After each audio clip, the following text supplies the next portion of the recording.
Un matin comme les autres à la Forclë, dans la vallée d'Eau? Non, pas tout à fait.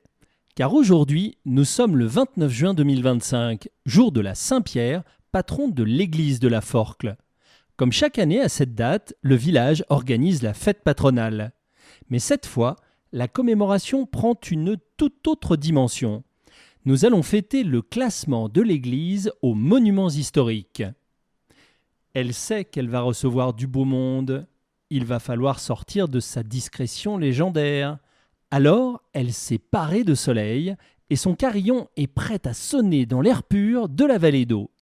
Rendez-vous à 9h30 précise pour une rétrospective de l'histoire de l'église depuis le XIIe siècle et jusqu'à nos jours par Sandra Gallet, médiatrice culturelle au domaine de l'abbaye cistercienne d'Eau. On connaît l'existence d'un texte qui date de 1180 qui dit qu'à partir de cette date-là, les moines de l'abbaye d'Eau obtiennent le droit de patronage sur la paroisse de la Forclë. Ce qui fait que si on lit entre les lignes, ça signifie qu'avant cette date, il y avait déjà une paroisse indépendante qui était très organisée, qui existait au niveau du village de la Forclë.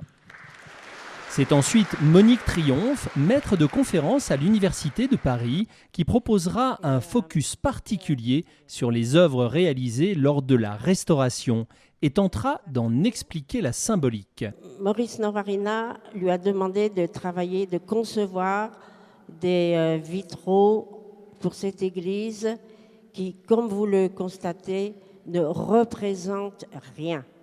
Mais il diffuse une lumière assez douce quand on rentre. C'est une lumière calme, une lumière douce, une lumière qui tout de suite vous fait entrer dans un autre monde. C'est le premier passage.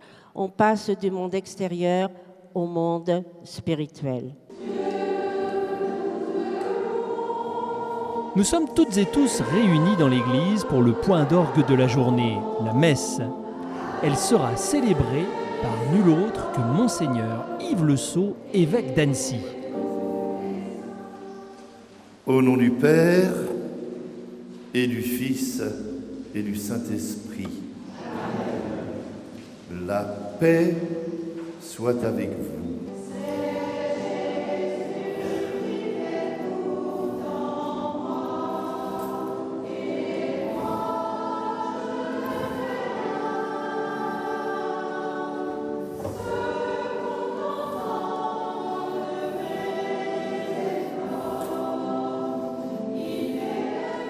La ferveur et les chants apportent une belle dimension à la cérémonie.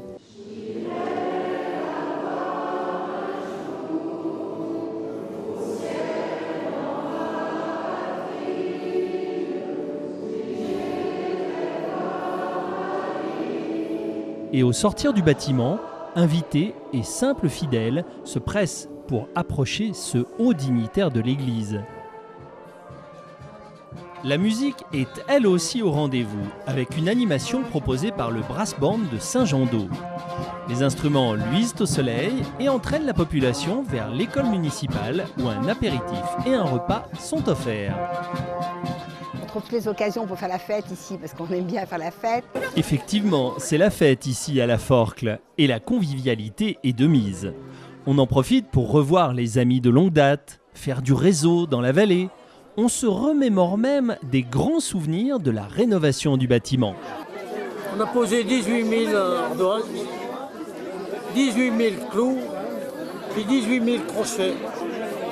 Si vous regardez aujourd'hui, plus de 30 ans après, il n'y a pas une ardoise qui a bougé.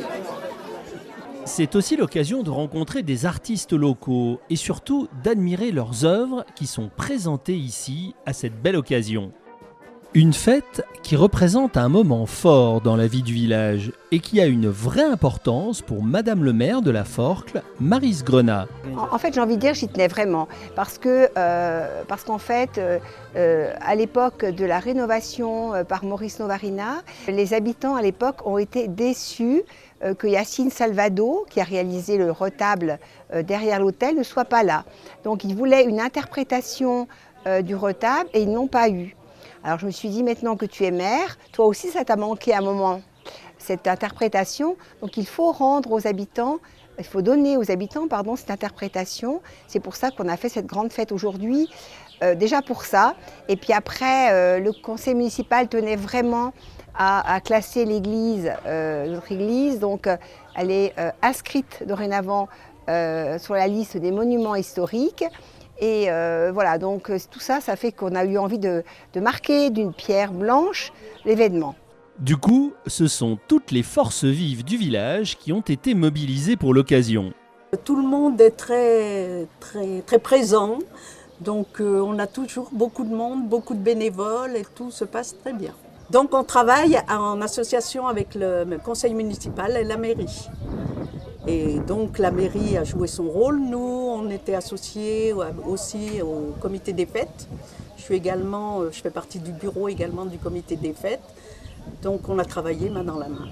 Une telle organisation, c'est surtout beaucoup de petits détails à régler. Il faut penser à tout. Là, bon, c'était bien parce que c'est conjoint, donc il y a l'association du patrimoine, il y a la commune.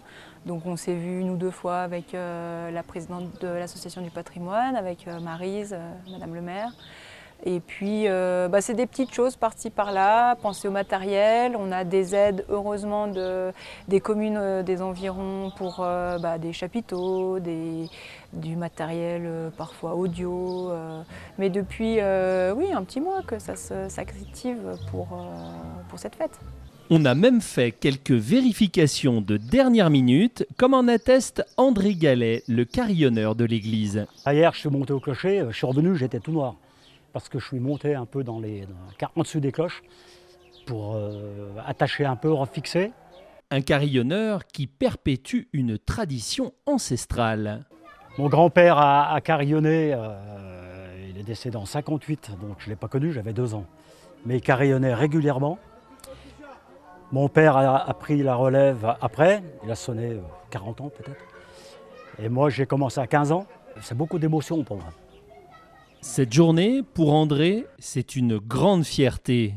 Et pour le village, un espoir en l'avenir. Ça représente un double avantage, c'est au niveau économique, puisqu'on bénéficie dorénavant de subventions de la part du département, de l'État aussi, bien évidemment, et éventuellement de la région. Deuxième importance pour nous, c'est que dans un périmètre de 500 mètres autour de l'église, à chaque fois qu'il y a une demande d'urbanisme, le dossier passe dans les mains de l'architecte des bâtiments de France qui donne son avis sur la construction, sur la rénovation de la bâtisse, ce qui fait qu'on n'aura jamais des choses un peu bizarres au village. On conservera le cachet que le village a actuellement. Gageons qu'avec cette garantie supplémentaire, notre petite église, maintenant monument historique, fera rayonner encore plus loin le charme de son village.